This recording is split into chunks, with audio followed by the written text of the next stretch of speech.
Thought I'd make you guys a little video of the difference in Wyoming between La Nina, which we had last year, and El Nino, which we have this year. This video, the bottom one is taken today, January 1st.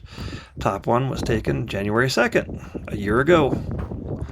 And it is amazing the difference these climate effects make. Here is the weather station report from those days.